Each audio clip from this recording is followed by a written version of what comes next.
이런 문제를 분석해드리기 위해서 세 분 나와 계십니다. 부장판사 출신이시죠. 여상원 변호사, 그리고 역시 부장검사 출신이십니다. 김경진 변호사, 그리고 건국대학교 송승호 특임교수 세 분 나와 계십니다. 어서 오십시오. 안녕하십니까. 안녕하십니까. 자, 먼저 홍준표 경남지사 얘기부터 좀 시작을 해보겠습니다. 홍준표 경남지사 측근이 그 1억 원의 중간 따리를 맡은 분으로 알려지고 있는 윤 전 부사장 접촉을 시도했던 정황이 드러나고 있죠. 물론 이거는 중간 역할을 했던 A모 씨라는 분도 다 인정을 하고 있는 거 아니겠어요? 근데 다 인정을 하고 있는데 뭐 전화도 걸고 만나자고도 그러고 그랬던 모양이에요. 어떻게 보십니까? 근데 저는 이런 생각이 돼요. 홍준표 이제 지사가 계속 처음부터 그 성한종 리스트 8명 이름이 오를 때 그때 홍 지사가 제일 먼저 얘기한 게 중간에 배달 사고 가능성을 이미 처음부터 그 물꼬를 터놨어요. 근데 제가 보니까 이 홍준표 지사의 어떤 그 대검찰에 대한 전략을 참모들이 테러를 완전히 막아버린 결과가 이제 왔다.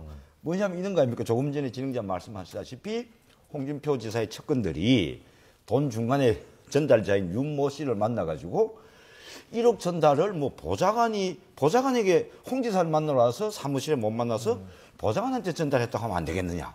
뭐 이런 얘기도 있고. 어느 특정 보도에 하면 이래 돼버렸으면 다시 바꿔 얘기하면 그러면 돈을 받았다는 걸 반증하는 결과가 됐단 말이죠, 이거를. 본의 아니게. 예, 본의 아니게. 아직까지 뭐 수사 결과가 나오지 않기 때문에 진실은 모릅니다. 모르나 일단 나온 정황으로 보면은 도리어 홍준표 지사가 측근들에 의해서 본인의 테러가 막혀버린 이런 꼴이 되고 말았습니다. 지금까지 상황이.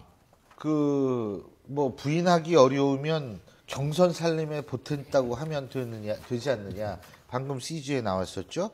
성완종 회장한테 1억 원이 오는 과정 자체를 부인하기 힘들면 그 후가 문제네. 어떻게 보십니까?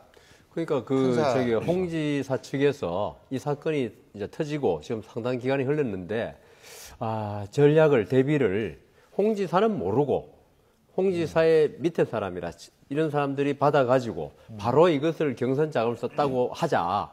이래 되면 홍 지사가 그 고의성이 없어지는 거죠. 정치 자금을 받은 데 대해서. 그래서 제가 볼 때 홍 지사가 처음부터 이 돈이 배달 사고 운운했고 그 반면에 그 성 전 회장 이분은 돈 준 거 있고 그다음 윤석모 씨 돈 준 거 있고 다 인정됐거든요. 그러니까 여기서 돈을 안 받았다고 하기에는 너무 이제 너무 나갔다. 정황이 많이 확실해졌기 때문에 결국 그 홍 지사로서는 지금 빠져나올 수 있는 딱 단 하나가 자기가 모른다. 밑에 사람이 받았다. 그리고 나한테 보고가 안 됐다. 그리고 그 돈은 경선 자금으로 써 있을 가능성이 많다. 이렇게 나가자는 걸로 입장 정리가 된 것 같아요. 그래서 윤석모 씨한테 홍 지사한테 직접 전달한 게 아니고 그 밑에 보좌관이나 측근이 받아서 홍 지사한테 보고하지 않고 이거 경선 자금으로 그때 그 한나라당 대표 경선이니까 그 경선 자금을 썼다. 그러면 아무도 횡령죄는 해당이 안 되는 겁니까? 횡령죄는 안 되죠. 그렇게 되면 예. 우리 검사 출신으로서 어떻게 보십니까? 일단 진실은 이제 검찰에서 밝혀질 일이고요. 예. 저희야 지금 이제 가정적 추정을 하는 그렇죠. 수밖에 없는데요. 예. 저는 아까 재밌게 봤던 게 송승호 대표 말씀하신 것처럼 4월 9일 날 지금 성 회장 돌아가셨잖아요. 그리고 4월 10일 날 홍준표 지사가 언론하고 인터뷰를 하면서 그때 이미 그 얘기를 했었거든요.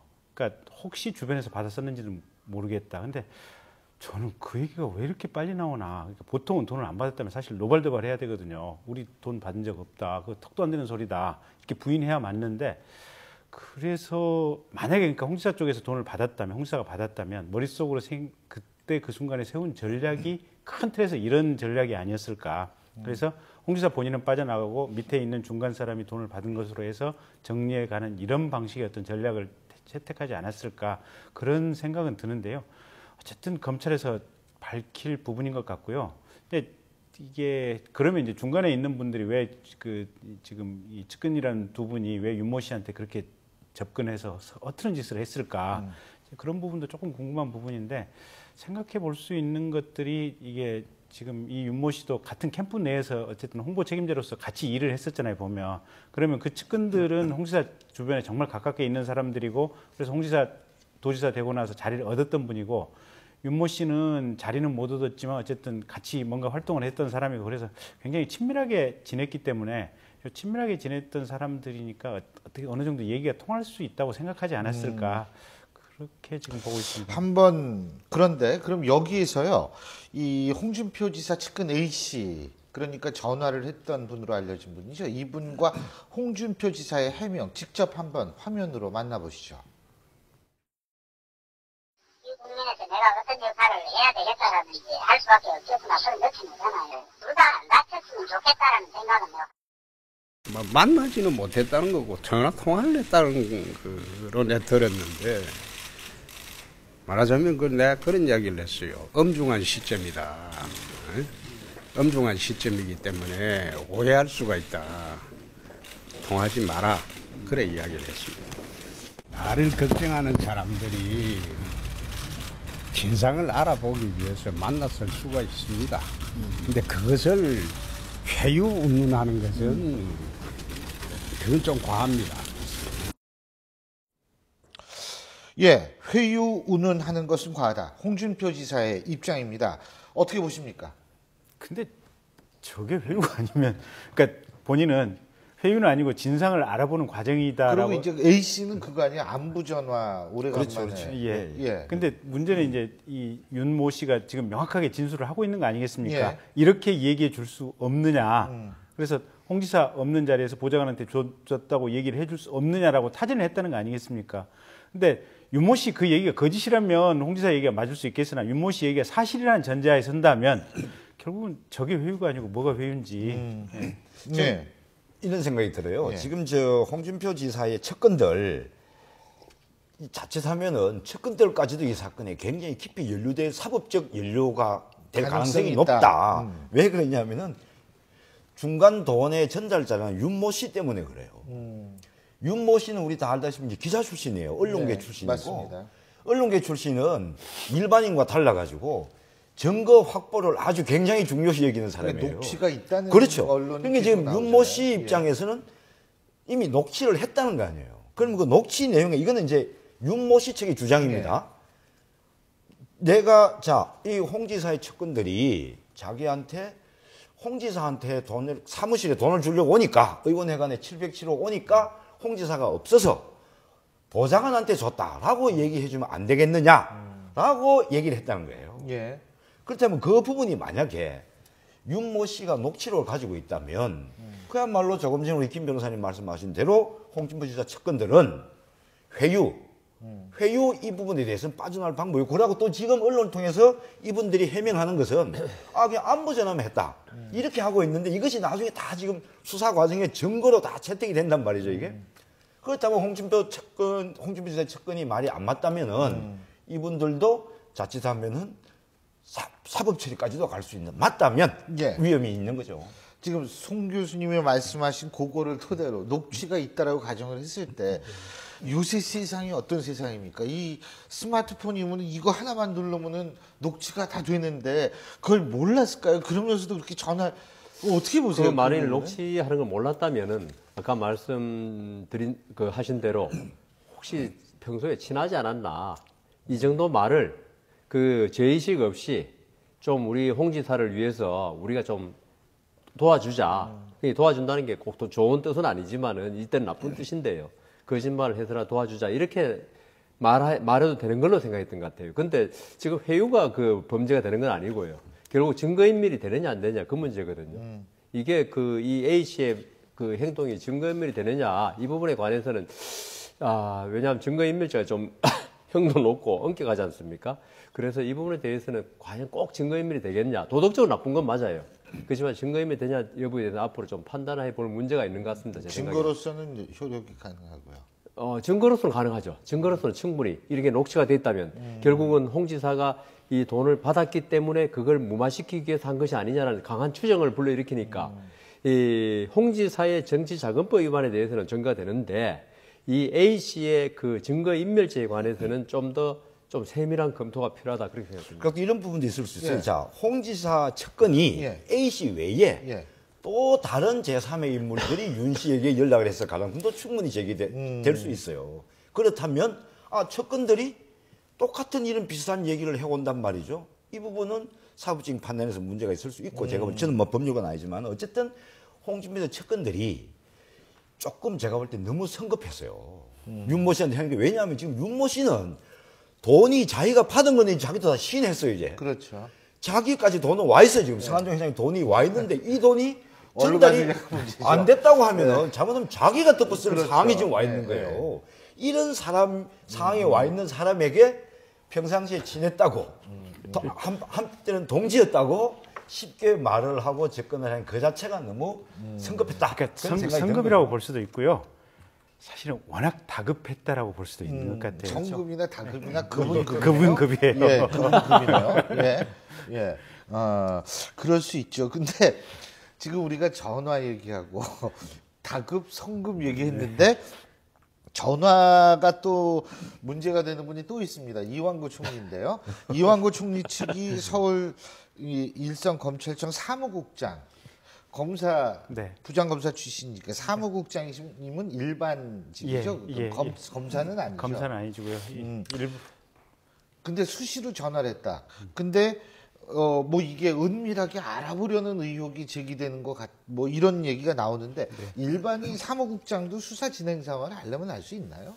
알기 힘들죠. 오히려 어떤 면에서는 검사들보다 더 알려면 알 수 있습니다. 아, 그렇습니까? 그러니까 이분들이 어떤 영향력을 예. 가지고 있냐면요. 그러니까 가령 뭐 그 서울 동부지검의 사무국장이다 이러면 동부지검의 일반직 수사관으로 이렇게 근무하는 사람들이 한 100한 몇십 명 됩니다. 근데 이분들에 대한 보직 배치 인사권을 가지고 있기 때문에 상당히 강한 영향력을 가지고 있습니다. 근데 이제 다른 지검이고 이건 대검찰청에서 있는 일이기 때문에 그걸 그러면 요건 자기 바운더리가 아니지 않느냐라고 얘기를 할 수 있는데 사무국장 하실 정도면 벌써 검찰청 내에서 근무 연한이 최소한 20 몇 년 이상이거든요. 20한 2, 3년에서 근 한 30년 가까이 되시는 분들이기 때문에 이분들은 오랫동안 일반 이 수사관 분들하고 많은 이 어떤 연결선상에 있을 수 있다. 그래서 사실은 정보를 알려고만 한다면 본인이 알려고 하고 그 안에 있는 사람이 또 어떤 개인적인 특정한 인맥 연결관계에 있다면 충분히 알 수 있는 위치에 있습니다. 물론 이제 이 건 자체에서 알아봐 줬는지 안 알아봤는지는 아직까지는 확정은 안 된 상태고 전화는 한 거는 네. 확인된 거 근데 아니에요? 그 전화 여기서 거 아니에요? 예. 여기서 아무 전화 자주 이완구 했을 수도 총리의 또 발언이 또 문제가 되거든요. 왜요? 이완구 총리 대정부 국회 대정부 질문할 때 뭐라고 그러셨냐 하면은 이 사건 수사는 매우 복잡하고 광범위합니다. 수사의 범위, 수사가 어떤 단계에 있느냐 이런 걸 아는 듯한 그런 국회의원들을 협박했다고 그래요. 그 말까지 나왔거든요. 그 이후에 또 다시 어떤 말씀하셨냐면 저는 수사에 관해서 전혀 보고받은 바가 없습니다. 두 말이 완전히 상충되잖아요. 그러니까 이완구 총리가 국회 대정부 질문에 했던 발언 그거하고 이번에 그 검찰청 사무국장한테 지금 전화를 했냐 안 했냐 뭐 본인이 안 했고 뭐 밑에 사람이 네, 밑에 뭐 사람이 그런 걸 전부 종합해 보면 밑에 사람이 그러니까 했건 안 했건 칩이라는 단어가 나오죠. 했건 안 네. 했건 보고를 했는 게 맞는 것 같다. 이 때문에 그 만일에 이게 더 문제는 이완구 총리가 직접 만일 동양 사람이고 충청 포럼의 멤버라는 거 아닙니까? 예. 했다면 참 격이 안 어울리죠. 총리하고 검찰청 사무국장이면 보통 부의사관 또는 이사관인데요. 총리하고 총리가 그 검찰청 사무국장 전화를 하여 수사 상황 알아본다. 이러면 일국의 총리로서 만인지상 뭐 1인지하 그러는데 너무 안 맞는 그 행동을 했다. 이런 느낌이 듭니다. 뭐 근데 잘 아는 사람이니까 수시로 전화를 했을 수도 있죠. 근데 제가 볼 때는 이 총리 지금 주위에서 수사 사항을 알 수 있는 사람이 총리실은 제가 볼 때는 없어요. 총리 궁금할 거 아닙니까? 근데 자기 인척이야? 그리고 인척인 이 사무국장께서 검찰의 범죄 정보를 이제 담당하는 범정기획관실이라고 있거든요. 거기에는 검찰의 대검 같은 게 최고 정보가 거기 모이는데요. 거기도 근무했던 분이에요. 그러니까 정보를 다룰 줄 아는 분인데 그분이 마침 인척이다. 그래서 전화했을 수 있어요. 근데 지금 여기서 문제가 뭐냐면 자 오늘 이완구 총리 측이라고 지금 언론에 보도되는 게 측이죠. 총리실에서 관계자가 해명을 하기를 총리가 한 게 아니고 그렇죠. 총리 측근이 또 자기도 총리 측근도 아는 저 사무국장한테 그렇죠. 전화를 좀 몇 번 해서 수사 상황이 어찌 되는가 체크해 본 것 같다. 그런데 총리가 절대 지시한 건 없다. 이렇게 됐는데 그러면 여기서 그 해명이 만약에 틀리면 큰일 나는 거 아니에요. 근데 그러면 자 사무국장하고 누가 전화를 했죠? 누구 전화죠? 그게 지금 착발신 기록인데 이게. 그렇죠. 문제가 뭐냐면 총리 명의의 전화냐, 안 그러면 그 총리 측근의 명의의 전화냐, 이게 따라 크게 차이가 나잖아요. 그렇죠. 지금 문제는 뭐냐면 총리 전화일 가능성이 굉장히 높아요. 착발시. 이래 되면 총리실 해명은 또 안 맞는 거죠.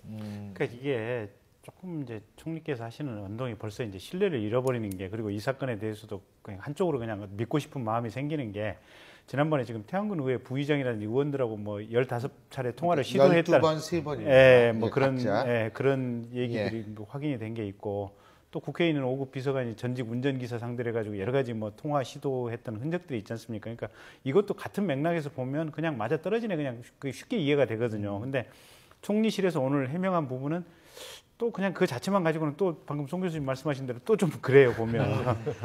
그러니까 이게 이 좀 성급하든지 다급하든지 뭐 이게 약간 모두 그런 것 같아요. 뭐 답답하든지 뭐 뭔지는 모르겠습니다만. 근데 전부 그런데 사실은 이번 사태를 거치면서 보면 예.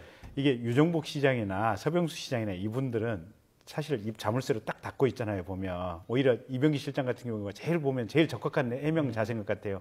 개인적으로 안다, 전화 통화한 적 있다, 구명 로비 받은 적 있다, 근데 다른 건 없다라고 인정하고 기타 잡다한 얘기를 안 하시잖아요. 네. 그러니까 말이 없잖아요. 근데 홍준표 지사하고 지금 이완구 총리 같은 경우는 계속해서 본인들이 선제적으로 사건에 대해서 설명을 하는데, 설명하고 나면 객관적 팩트하고 틀린 구체적인 영상 자료나 자료들이 네. 떡떡 나오잖아요. 그러니까 그 과정을 2번 이상 거치면서 이 사람들 말은 그냥 다 거짓말이다 이렇게 가버린 자를 보면. 저는 딴 거는 모르겠는데 그거 하나만은 진짜 이해가 안 가는 게, 대선에 지원 활동을 안 했다. 근데 바로 사진하고 동영상이 이렇게 나오는데, 아니 진짜 생각을 못했을 수도 있지만 그 정도는 전 생각할 수 있을 거라는 생각이 들거든요. 제가 어디 가가지고 단상에 올라가서 무슨 얘기를 했는지 정도는 그 대선에 어려면 며칠은 기억을 못할 수도 있지만, 그래서 그거는 거기부터 어그러진 것 같다는 생각이 들어요. 이완구 총리의 지금까지 답변 태도, 저희들도 법정에서 증인 신문도 많이 하고 하는데요.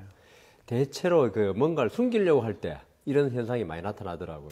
그리고 아까 다급인지 성급인지 그 어떤 자리 보전이라든가 어떤 지금 살기 위해서 필사적인 노력을 할 때 바로 이런 사태가 많이 생깁니다. 그러니까 그 어떤 장기적인 안목에서 긴 안목을 가지고 하면 이런 일이 있을 수가 없죠. 그 뭐 요새 인터넷이, 요새 네티즌 수사대가 뺑소니 차 다 잡는 시대에 진짜 한마디만 하면 몇 년 전에 신문 다 인터넷 검색에 나오는데, 그걸 좀 더 한마디 더 생각했으면 이걸 갖다가 대처를 이렇게 할 리가 없는데 그런 걸 전부 놓치신 것 같아요. 너무 다급하고 하다 보니까. 그러니까 이 게임 이론을, 이게 이제 방송에서 과연 이제 이 교육적 차원에서 적절한지는 모르겠지만, 게임 이론에서 차원에서 본다면 상대방 패에 상대방이 어느 위치에 있는가가 명확히 파악하기 전까지는 절대로 꼼짝 않고 움직이지 않고 그냥 일단 이 관찰하는 게 첫 번째거든요. 근데 본인들이 먼저 뛰어버리니까 그냥 스스로 모든 자기들 패가 노출이 돼버린 거 아니겠습니까? 그러니까 이번 사태도 보면 유정복이나 이런 분들 안 뛰고 계신 분들은 안 다쳐요, 보면. 근데 일단 홍문정 씨도 그렇고 뛰는 사람들은 보면 이게 전부 다치게 돼 있지 않습니까, 보면. 근데 굳이 이제 이완구 총리를 위한 변명을 제가 한 말씀 드리자면, 이완구 총리께서 성격이 좀 급해요. 그리고 누가 뭐 얘기하고 어떤 사항이 결정해야 될 사항이 있으면 그것은 거의 적절처분이에요, 바로. 아, 그거 아니다, 맞다, 이렇게 하자, 저렇게 하자. 속 시원한 면이 있네요. 아, 그러니까 굉장히 시원시원하네. 그런 면에서는 네.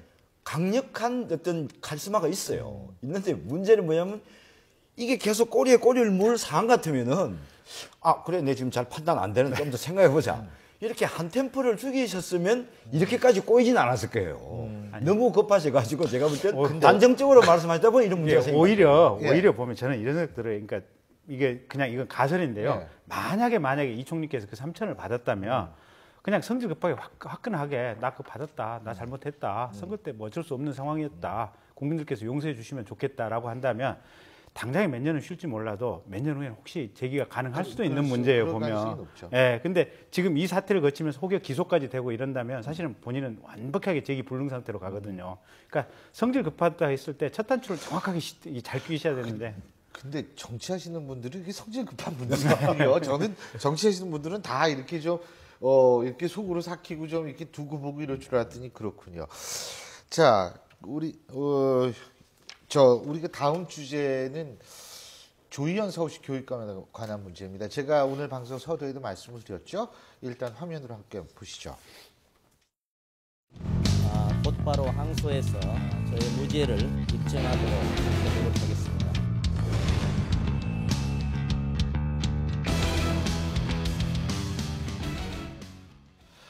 예, 조희연 서울시 교육감. 물론 대법원 판결까지 가려면 아직 시간은 좀 많이 남아있을 거라는 생각이 듭니다만, 앞서도 말씀드렸습니다만, 대법원에서도 역시 동일한 판결이 내려질 경우엔 교육감직을 박탈하고 30억 원이 넘는 그 돈을 토해내게 생겼습니다.